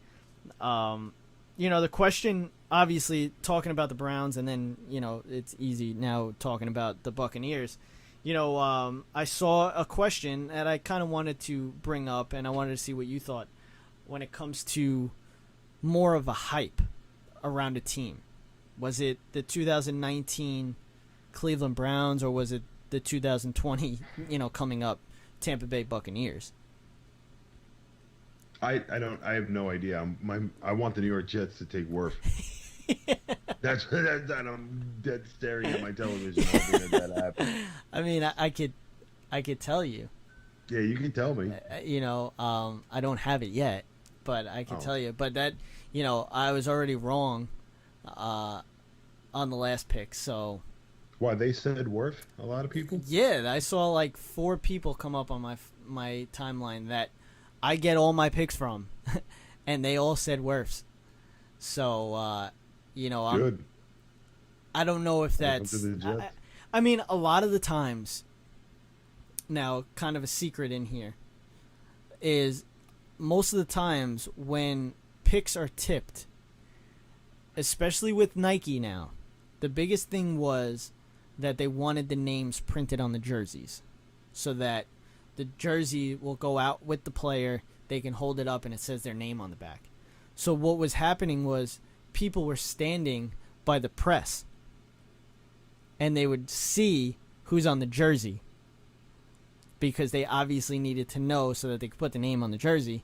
So then, you're over there. Oh, well, there you go. It's, that's the player. So that's how I usually get my picks. And right now it's a little weird, obviously, because you can't do that. So I'm interested to see how people do it. Obviously I'm not going to find out, but I really hope the Jets draft this guy worse. Are you like looking up more and more about this guy, and you're getting hyped up? Because no, I'm not even looking up. I know he's a big boy. Yeah, he is. I want big football players, especially protecting my quarterback. Tristan Wirfs, offensive tackle. I don't mean to leave you. No, it's all good. No, it's all good.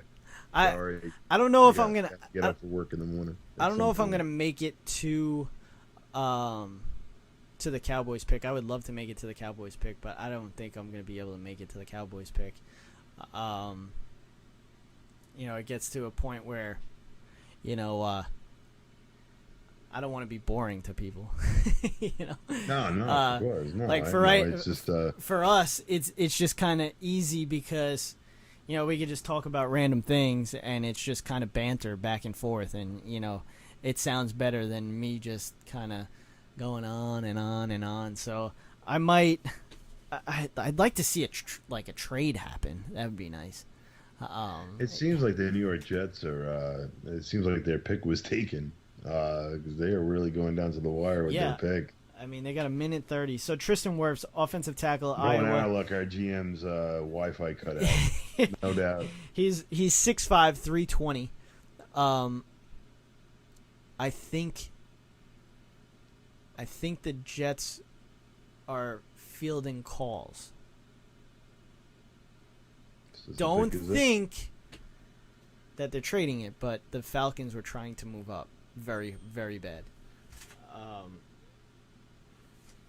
So, as I was saying, Wirfs has athleticism to hold down the left side for a long time if needed, but like Wills, he can be dominant on the right side. Wirfs has advanced pass blocking skills to go along with power and physicality in the running game. His comparison is Brian Bulaga. So Pretty good. yeah, I mean that's something you want if you're, a team that needs an offensive lineman. So Yeah. I don't like. People are posting like things that happen at the second pick. Like I don't care. We're at the 11th pick now. Mm-hmm. Jerry Judy is number 1 on Mel Kiper's board here, best available. Tristan Wirfs is number 2. We still don't have the pick yet. The pick is in though. I lost him. It's Well, it's all right. I'm here. I mean, I'm it's good. I'm absolutely good. the Jets are taking Becton. Back then, Yes.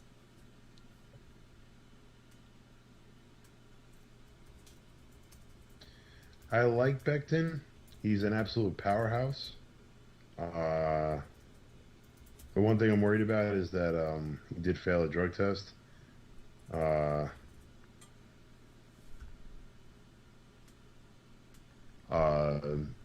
Unfortunately, you're gonna get drug tested Yeah. at the NFL draft, and Well- you fail. I need someone smart on my The- line, but the he's thing just is- so big. He's just such a big dude. He's like honestly 6'7". 6'7", 364 pounds. You're not gonna find someone of that size. And I know the GM Joe Douglas. He wants big football players. So Yeah. let's go Jets, baby. I'm a fan for it. I like it. He's just such a big dude that I'm very, very excited about the pick. I think the reason he dropped so much was just based on the drug test. And Well, the I'm not thing worried is about it. He's now- just such a big boy. The thing is now, obviously with the changes in the rules, we're looking at guys that could smoke. Yeah. 7th pick in the 2020 NFL Draft, the New York Jets select Mekhi Becton, tackle, Louisville. So the run on receiver. That works. So that's interesting. I liked it. I was a big fan of it the whole way. So, Huh? but hey, man, I enjoyed this a lot. Yeah. This was really, we'll do this more often. It's unfortunate with the situation we got going on right now. Yeah. Obviously, with I would rather you next to me. COVID-19. I know. I'd like to be right there with I know. you too. But I mean, if you look at this right now, I mean, it really in the situation that we're in. I mean, it can't look any better. I mean, it's like course. perfect. For anybody that's watching our, feed right now. I mean, I'm pretty happy with it. No, absolutely. I think it worked out really well, and it came out really good. And Yeah. Going forward, it's just we want sports back. Yeah. While we Yeah. talk about it, it's very difficult It's to talk about it based on the situation that we're at right now. But And that's- it's always great to see you. yeah, definitely, and that's It's great to have the NFL draft, have some sports related content on Yeah. television live. yeah. I know. content, They not a well, 2008 NBA final game. yeah, I watched I'm that okay last with night that. for Me some too. obvious Me it's too. such an Well, you're idiotic a Laker reason fan, that I Celtics fan, so that's like what else to put on. for you I'd understand it because you're a Celtics fan, but for me that was such a just such a bad loss. I mean, yeah, we lose the championship, but we got worked in that game. But like I said, I feel like we're in a good position with what we have going on right now. I'm happy the way it turned out, and I think we'll do another one, soon because we're gonna start doing the, the Michael Jordan recaps. So. Absolutely. So this week coming We up, got into it a little bit. yeah, Not we much, got so. we didn't really get into it the way I wanted to get into it. So we'll have 100%.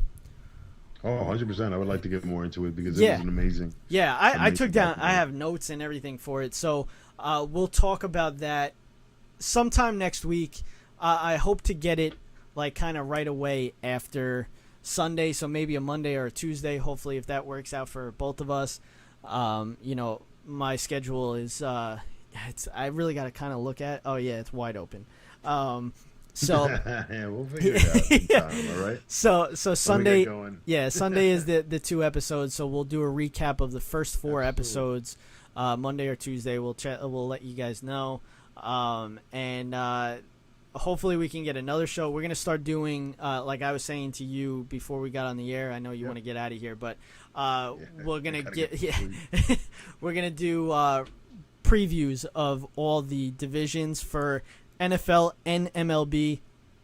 It's gonna be perfect, because that's something that we could talk about for a while, because who knows when football is gonna be back.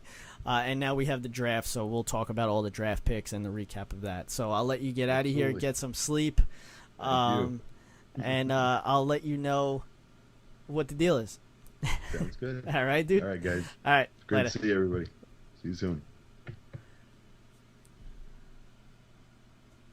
So now you get me. So now we're at the 12th spot. The Las Vegas Raiders have their pick in. I'm looking at it now. So right now, if we were to, like, if I was to just kind of go silent here and there, that's, it looks like it's gonna be Henry Ruggs.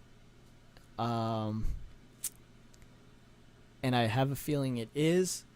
That's something that the Raiders like to do. They like the speedy wide receivers. I don't know if I'm gonna. So, they needed a wide receiver. Obviously, that was their top need. And it's looking more and more like Henry Ruggs. I'm waiting for, my feed to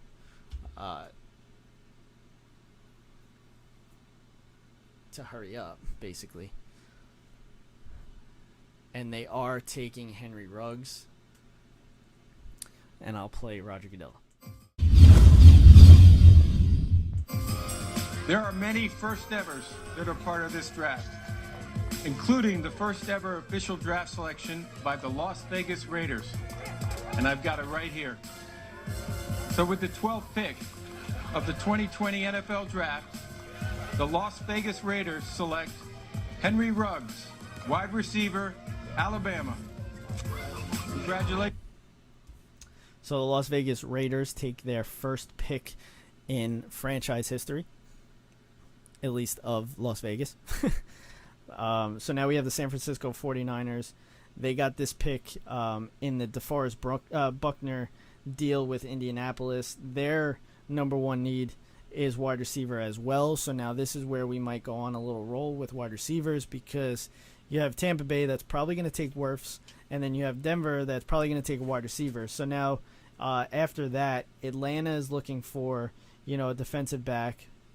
And then the Cowboys are looking for an edge rusher and possibly a defensive back as well. They definitely need a cornerback. I'm hoping to make this to the Cowboys pick. But overall, it looks like everything, because I don't have the sound on and I'm not really watching it fully. But it looks like everything's going smoothly. And I wanted to talk about, what the NFL did in this draft, being that everything had to be virtual. They sent a draft kit to all the prospects. There was 58 prospects that were sent this draft kit. So it involved ring lights, 2 iPhones, microphones, tripods. So they basically put all of this into what needed to be done. Obviously, you're seeing these guys with their families because of what the NFL done. And you know what? I didn't think it was a great idea that the draft was still being held at this time. But they're I wouldn't say surprising me, because the NFL is the NFL. But it's going smoothly. It really is going smoothly, and I couldn't be happier. I thought it would have been it would have been pretty funny. It would have been humorous if, things were to happen. And, who's to say something doesn't happen? But, I find it, pretty satisfying for the NFL that everything is going this smoothly. It looks great. Everybody looks great. The fact that everybody's home, I mean, these teams are zooming with their, the upper echelon, people in each organization. And, everything looks great. John Gruden with his family. That's a pretty nice draft room that he's got going on there. And all these I posted my draft room, my war room, on all of our social medias, just because I saw all these guys posting theirs. So I'm like, why not? I feel like I have just as good, maybe not the top of the line like these guys have them, but I think I'm doing pretty well when it comes to that. So, as of right now, there's no big surprise. Nothing big. Maybe where players have gone, but position-wise, we expected these. We expected what has happened so far. And I'm surprised that there hasn't been any trades. Obviously there was talks of trades. But, I asked Kevin, what he thought about, when it comes to the more hype when it comes to teams, Tampa Bay or Cleveland of last year. And I might just have to say it's Tampa Bay, only because it's Tom Brady. So Tom Brady's going to get the he's going to get the spotlight. Then you have Gronk come out of retirement. So that's another big thing. So right then and there, you probably have to say it's got to be Tampa Bay. And the other question on top of this is this Tom Brady's best team, or best weapons wise when it comes to it? And I might have to say yeah. I mean, other than his 2017 that went undefeated, when you look at that roster and then you look at this one, I mean, this one he's rolling around with Gronkowski, Chris Godwin, you're looking at Mike Evans. This team. Oh, we have our first trade. We have our first trade, and I am pumped up for it. We have the Buccaneers moving up as we're talking about it. Talking about the Buccaneers have moved up to the 49ers spot. We'll see what they're saying about Adam Schefter just spoke about it. 47 sacks last year, Louis Riddick. I get it, some of those were because Jameson hung on to the ball too long, but we've already seen a couple of tackles go off the board. It's understandable why they might get a little nervous thinking their guy might not be there. So Tampa Bay moved up one spot. There's no question about it. They have to make sure that, particularly at right tackle, that they take care of that position for Tom Brady. Look, everything else is set for them on offense, except for maybe they could use another running back as well. But they have the perimeter weapons. They have the guys who can attack the middle of the field. They're pretty set at guard. So they moved up one spot, but they still 49ers trade 13th overall pick to Buccaneers. But they still have the 14th pick. So, do they go Wirfs here? They need offensive line, especially now with Tom Brady. But they go Wirfs here. Now, do they go defensive line at 14? So when we're looking at it, we have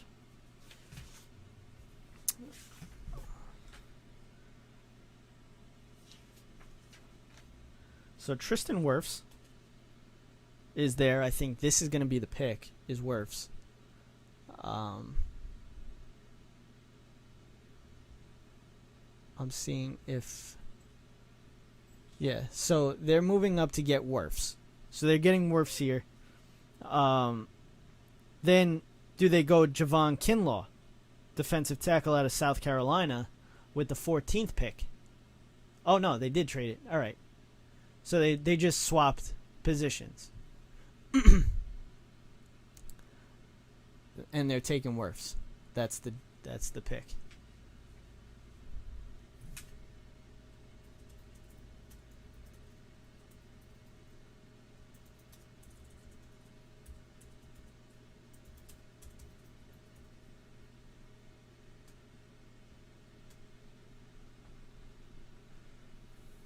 So I'm trying to see if there's any other information on the trade.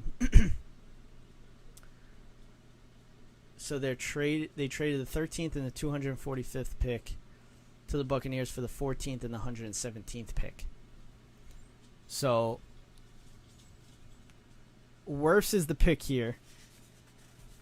And then the 49ers can still take their wide receiver. So that was probably the talk, obviously. So now CeeDee Lamb's still there. Jerry Judy's still there. Henry Ruggs was taken, obviously. So the Cowboys, when we're talking about the Cowboys, I know we're looking at, so we're probably looking at Jerry Judy and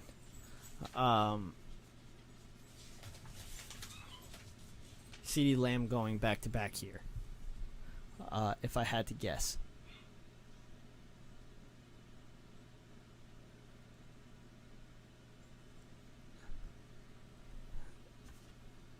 To all of our service members for your courage and sacrifice on behalf of our country. The San Francisco 49ers have traded the 13th pick to the Tampa Bay Buccaneers. With the 13th pick in the 2020 NFL Draft, the Tampa Bay Buccaneers select Tristan Wirfs, tackle, Iowa. They needed it. Well, now we're seeing this run. They needed it. So now with the 49ers, I'm like I said, they're going either CeeDee Lamb or Jerry Judy. And as I told you before with Kevin in there, the comparisons of DeAndre Hopkins and Odell Beckham. So, if those stick, that's that's pretty damn good.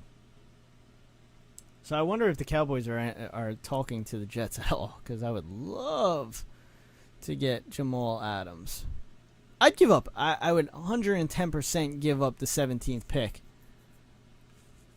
And maybe some more. I really don't care. If we're going to get Jamal Adams, I'm in on it. But I doubt that's going to happen. So the Cowboys really could look at, different things here. We're 3 picks away from the Cowboys pick. Wide receivers a need, safeties a need, cornerbacks a need. So we can get the second best cornerback if we want. We can get, the talk, in most mock drafts, which I didn't even really check out mock drafts this year because, it's just nobody really knows, man. Nobody knows. You're looking at Kayvon Chazon, who's out there. That was the guy that was in most, mock drafts when it comes to the Cowboys. Xavier McKinney wouldn't be bad. I mean, Javon Kinlaw. The defensive tackle's not a huge need for the Cowboys. They need a pass rusher. But even then, you're obviously picking up Aldon Smith after 4 years off. That's a up in the air. That's a that's a low risk, high reward type of pickup. the guy, if he turns back to what he was, I mean, that's Cowboys won with that, just that. Then, if they get the reinstatement of him, they get the reinstatement of Randy Gregory, pass rusher is really not that big of a need. So right now, this is just a security blanket if they do go edge rusher here because of who knows? Who really knows? I mean, when you look at it, they need another special edge rusher on the other side of DeMarcus Lawrence because DeMarcus Lawrence all year, he was the number one double-teamed defensive end in the league. And it showed. He had 6 sacks last year. So it's something that they need as a security blanket. If Randy Gregory and Aldon Smith pan out, especially now with the new rule changes, and the whole thing with the marijuana and all that stuff, this is great for the Cowboys if they can get reinstated. Then you're looking at a solid defensive line when it comes to the Cowboys. They have linebackers set. They were a little worried on Leighton Vander Esch, but we'll see. And we got a little while till then. The 49ers are on the clock now. As I said, I think it's Jerry Judy.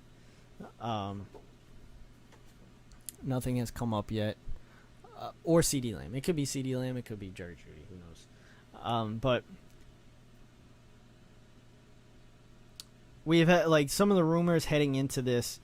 We had OJ Mayo. OJ Mayo. Wow. Yikes. OJ Howard on the block. The Patriots and the Redskins definitely kind of sniffing around that. Pittsburgh, Indianapolis, New England, their interest is in quarterbacks Jacob Eason and Jalen Hurts. We won't see that till probably tomorrow-ish, maybe Saturday. If not tomorrow, obviously Saturday. But the Indianapolis Colts are shopping Malik Hooker. San Francisco shopping everybody. D Ford, Quan Alexander, Jaquiski Tart, and Marquise Goodwin. Dolphins, they gave Tua a passing grade on his physical, so that was telling when it comes to obviously eventually selecting Tua Tagovailoa. So the Falcons even tried to trade up to number 2 to take Chase Young. So there was like we said, there was a lot of speculation, there was a lot of rumors that just came out in the recent days, day or two. And, so far, nothing big has happened. Nothing crazy has happened. It's been pretty much, what we expected. And when you look at it, it's been, a very good draft when it comes down to the circumstances. So we're excited.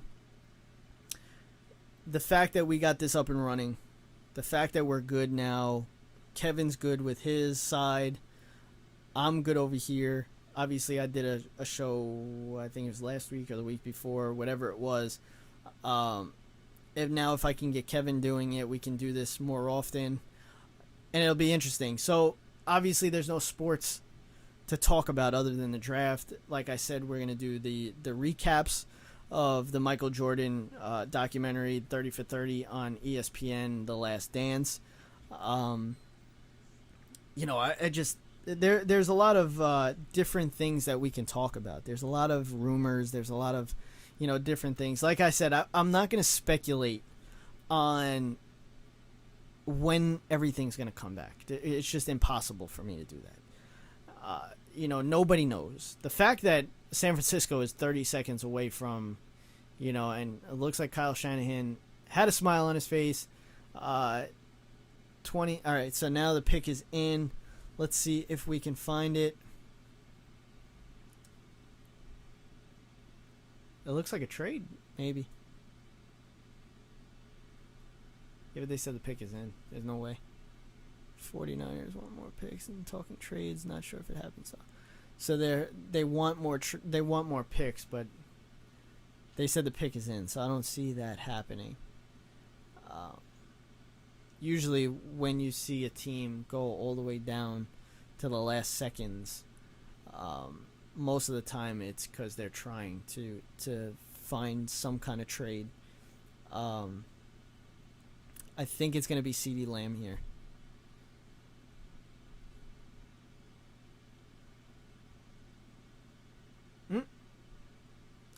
Jerry Judy's taking a phone call. Wow. The 49ers have selected Javon Kinlaw.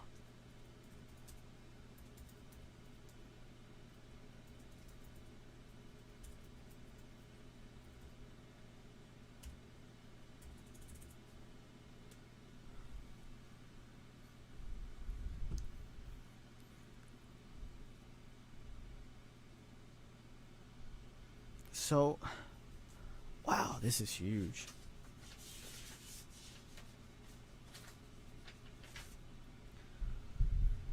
So now we got to see the Denver Broncos taking a wide receiver here.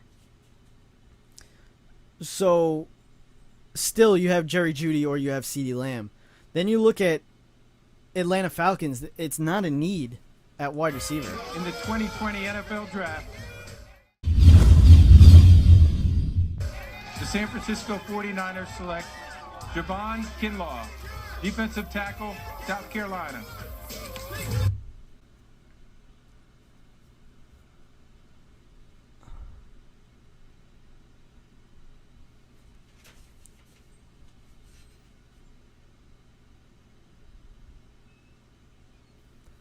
Wow. So as a Cowboys fan, I'm pretty stoked at the way everything's turning out here. The Cowboys might be able to come out of here with a top wide receiver. And when you're looking at that, you talk about Amari Cooper, you talk about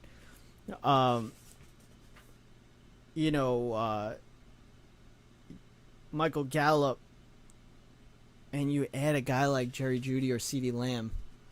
I mean,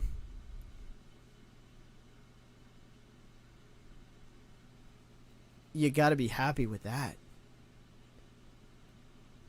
That'll be some crazy offense for the Cowboys.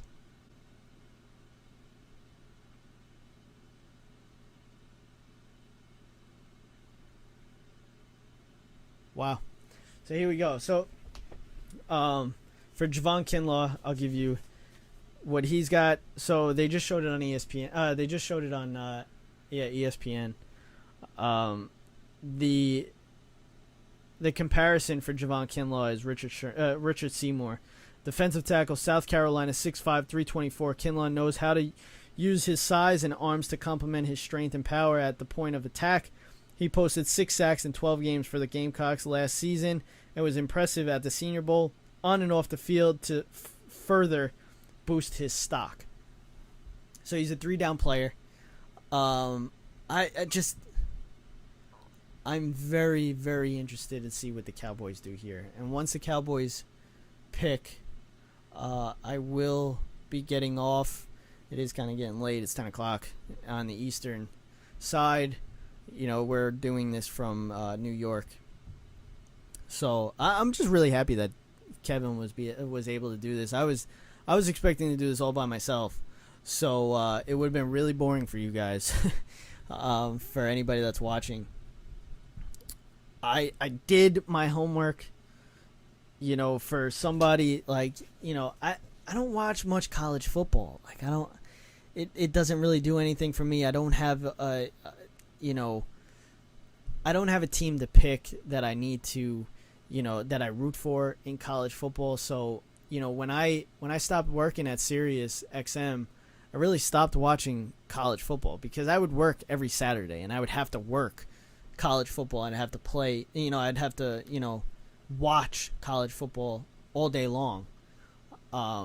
So a lot of the guys heading into this year, you know, I would have known. I mean, CeeDee Lamb, Jerry Judy, like these guys, I've worked and watched, so you know I know what these guys are, you know, capable of doing. But it's pretty funny when you look at, you know, these coaches, these GMs, and the Denver Broncos are picking Jerry Judy. So CeeDee Lamb is there for the Dallas Cowboys. And I think the Dallas Cowboys have to take CeeDee Lamb. So Atlanta, let me post this.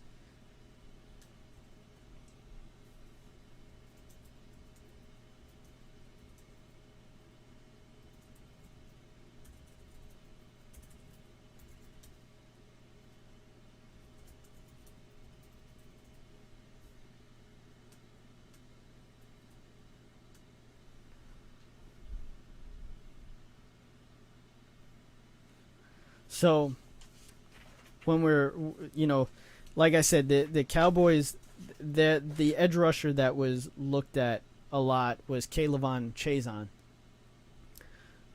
So he's 6'3", 254. Andre Carter is his comparison. Chazon is an active pursuit defender who can line up in a variety of places to wreak havoc in multiple fronts. He is tough to stop when he gets some open field and is able to build a head of steam in the pass rush. So I think when you look at it, Atlanta, they would have loved Kinlaw. So I think they settle for Javon Kinlaw. So the pick is in here for the Denver Broncos. As I said, it's going to be Judy, Jerry Judy. So let's listen in. John Elway is in his pretty nice draft room. Of course, he's got to have the 3 Super Bowl trophies. When you have the opportunity to stunt, and John Elway just did that. Then, of course, there's Vic Fangio waiting to go into his 2nd season as the Broncos head coach. The pick is in for the Denver Broncos. Let's see where the Denver Broncos go.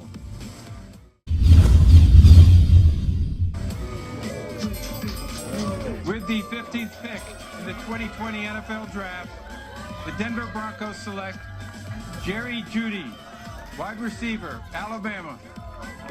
Congratulations, Jerry. Come on. He said congratulations to me. Thank you very much, Roger Goodell. It's kind of hard when nobody's laughing, not knowing if anybody's laughing. So I understand with, all these talk show hosts are, it's got to be hard. It's got to be hard, especially if you're a comedic talk show host, which most of them are, to not hear a laugh. Like I was watching Jimmy Fallon the other night, and I like Jimmy Fallon. I think he's funny, but his jokes weren't hitting because you didn't hear anybody laugh. And it was weird to hear the silence after a joke. So I can understand if these guys are frustrated or it's just hard overall. Like, you really got to hope that somebody that's watching is actually laughing, and you just got to kind of hear it in your head. There's Journey Judy. That's what we heard. Jerry Judy had a daughter like a couple of weeks ago or so. So he named her Journey. So there he is, putting on his Broncos hat. So the Cowboys could possibly come out with a very, very, very, very, very good wide receiver in CeeDee Lamb. And I think you got to do it when it comes to the Cowboys. So Atlanta right now, here I have the top needs for Atlanta is defensive back, linebacker, edge rusher, offensive lineman, running back. So wide receiver's not even there. So CeeDee Lamb's going to be there for the Cowboys. Even though they need an edge rusher, they need a cornerback, but they definitely could use a wide receiver, and that's going to be the sexy pick. Do they take the sexy pick or do they take a need? And when you're looking at need at edge rusher, so everybody on my first page is gone except for CeeDee Lamb. Then you look at Tristan Wirfs, Becton, Thomas, C.J. Henderson. So right there. So we have linebacker Patrick Queen. I don't think the Cowboys take Patrick Queen because they really, he's more of a middle linebacker-ish. 6 foot 229. He's got great range. So I don't see that happening unless they take Xavier McKinney, which I have here around a second round grade on him. His comparison's Malcolm Jenkins. So I think the Cowboys can come out with a safety or a cornerback in the second round. They could go Trayvon Diggs. AJ Terrell, Jeff Gladney. When you look at the next edge rusher, AJ Epineza from Iowa, his comparisons, Trey Flowers. So I think the Cowboys have to go with CeeDee Lamb. So Atlanta's got 4 minutes left on the clock. And I'm interested to see what happens. Like I said, I don't see Atlanta taking a wide receiver. So I'm full on playing fan right here when it comes to the Cowboys. So if I'm trailing off when it comes to the Cowboys, you understand why. Same thing that happened with Kevin when the Jets were on. So teams that don't have a first-round pick, you have Chicago, you have Buffalo, you have Houston, you got Indianapolis, you got the Rams, and you got the Steelers. Right now we have Atlanta, as I told you what their rankings were, their top needs. Their offensive efficiency ranking was 12th. Their defensive efficiency ranking was 24th. So obviously they need a lot of help on the defensive side of the ball. And as I said, linebacker, edge rusher, defensive back is a need. And the pick is in. Falcons, there's no trade, so here we go. Let's find out, and we'll definitely see what the Cowboys will do.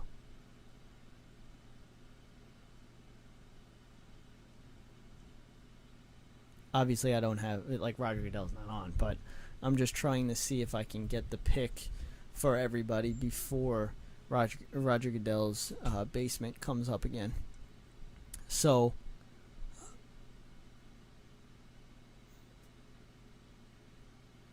the Falcons pick is in, so here we go. It's going to come up very soon.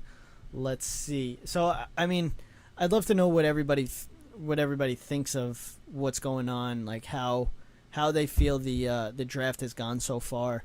So if you can tweet us at RUTS Sports, let me know what you thought of the, so far, the top 16 picks, what you thought of how the draft is going. Obviously, right now I have ESPN on. NFL Network has it. ESPN, obviously is on ABC as well. So it's really only just the NFL Network, and you got ESPN and ABC. So if anybody was watching on the NFL Network, let me know how that went. Because over here on ESPN, it looks like it's going well. It looks like, whoa. That went way too quick. Hold up. Falcons are, and they take AJ Terrell. So they're taking a cornerback here.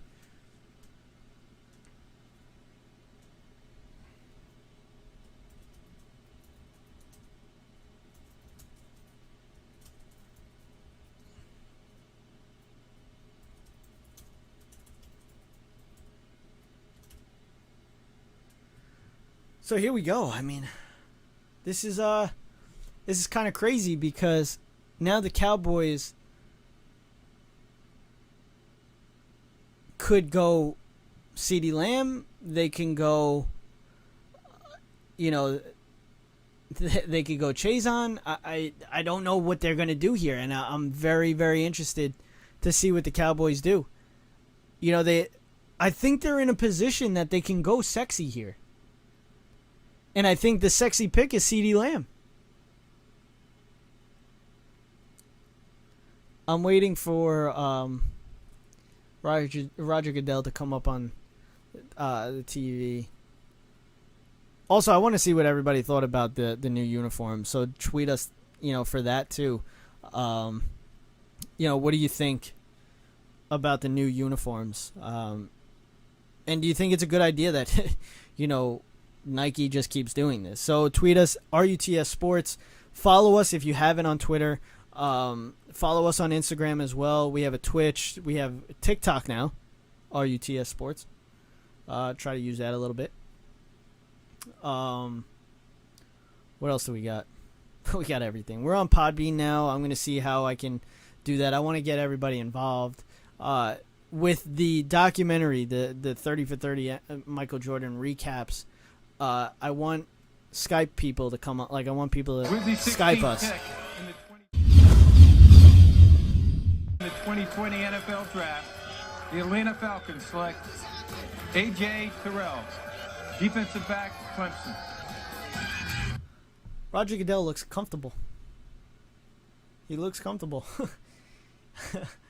But, I mean, here it is for the Cowboys. I would not be mad at all if the Cowboys were to take CeeDee Lamb here.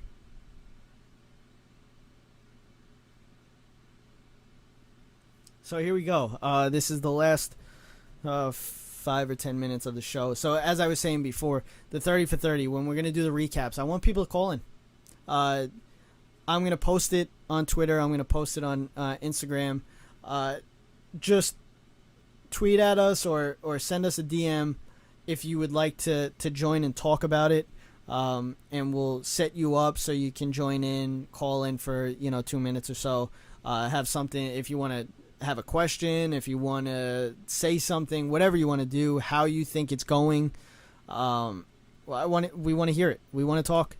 So we got nothing else better to do. We're going to be talking all MJ. But I have to say the first 2 episodes, I mean, first of all, I love that they're doing 2 episodes. It's one big episode, 2 hours, basically. But I mean, it's like eyes glued to the TV. I mean, there's really nothing better than it. Especially now, like, there's no sports, so nothing is really taking your attention other than... So ESPN's, like, cashing in on this. Like, this is huge for them. And they're doing a great job right now with the draft. And Jerry Jones, there he is. Well, Charlotte's there. His nephew's there. Steven's got to be there somewhere. I mean, let's be serious.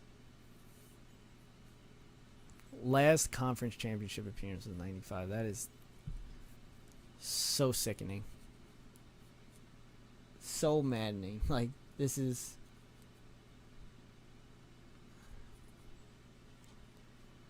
The fact that Jerry Jones was not on the phone, the pick's got to be in.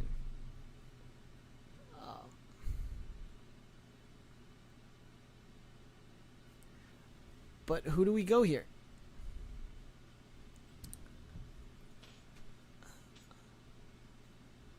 City boy all the way. But I must admit, when I did get here to Dallas, you start falling into the Cowboy ways. I was started wearing Cowboy boots. So this next pick, no matter where he comes from, when he gets here, he will be like the Cowboys. He'll get in some boots and on a horse also. I do think we need to have a comment about the bowler hats that you and Dion wore after that last Super Bowl. Mike McCarthy. That was a fashion statement, my friend. I will never forget. We showed you Jerry Jones. So obviously the Cowboys, they get the new head coach. Thank God that they did that. We needed to go away from Jason Garrett. Thankfully we did, and we bring in Mike McCarthy. I was happy about it. I was definitely happy about it. It was a huge pickup. Just that's. And what he's done so far with the coaching staff, it's like, he's setting up a huge coaching staff, and I love it. I love it, and I'm so excited to see how this season goes. I think it's going to be so dynamic. When it comes to the Cowboys under Jason Garrett, they were no matter what, they did well, but they were very predictable, and then. When you're predictable, when it comes down to the biggest games, it sucks. It really does suck. So, and that's the reason why the Cowboys haven't been back to a NFC Championship game since '95, which we should have, obviously, against Mike McCarthy's. Well, he's smiling. Picks in. His nephew.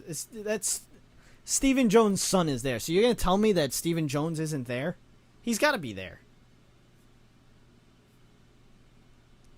Here we go. Pick is in. Wow. Heart's pumping. Here we go. What do we got here? It's gotta be CeeDee Lamb. It's gotta be. Come on. Come on. Oh, Mike McCarthy's happy. Come on. Are we really taking... It doesn't appear to be Lamb.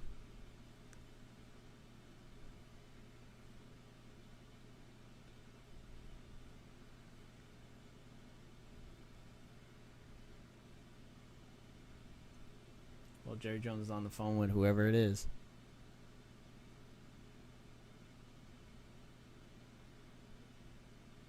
The Cowboys take CeeDee Lamb. Yeah! Let's go.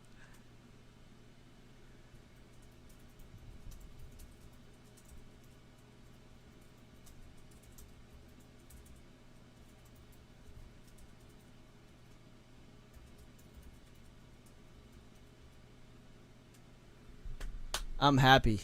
That's great. Amazing. I'll play Roger Goodell saying it, and then I'll head out, and we'll hopefully be back on Monday or Tuesday talking about the MJ documentary. But again, I want everybody to tweet at us what you think of it and what you want us to talk about when it comes to it. Here's Roger Goodell. With the 17th pick in the 2020 NFL Draft, the Dallas Cowboys select CeeDee Lamb, wide receiver. Let's go. Oklahoma. I love it. I love it. Well, Dak Prescott just got another weapon to throw to, and perfect way to end a good show. I'm glad. I'm happy that everybody got to watch us.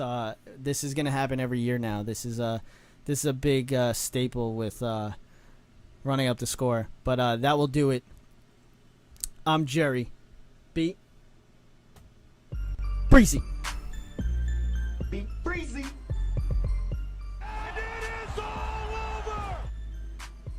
You've been listening to Running Up the Score. We run up the score on sports radio. For more Running Up the Score, go follow the show on Twitter and Instagram at RUTS Sports.